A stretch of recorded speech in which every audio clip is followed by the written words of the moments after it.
කවදත් තොරණක් ළඟට ගියොත් පියගුණ මව්ගුණ අමතක වෙන්නේ ඒ වගේ රටක් වටින පුතෙක් තමයි අද දවසේත් ආධාර උපකාරය පරිත්‍යාග කරේ. අපි ඔබට ආරාධනා කරනවා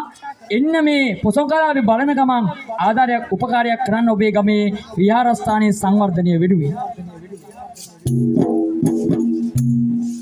රැව්ව ගමන් එක පාරක්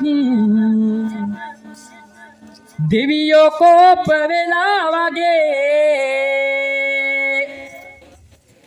අපට ඉන්න එකම දෙවියෝ තාත්තේ ඔබයි පනේ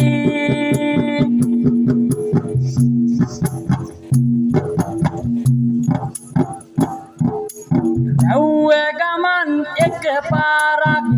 දෙවියෝ කෝප වෙලා වගේ අපට ඉන්න එකම දෙවියෝ තාත්තේ ඔබයි පනේ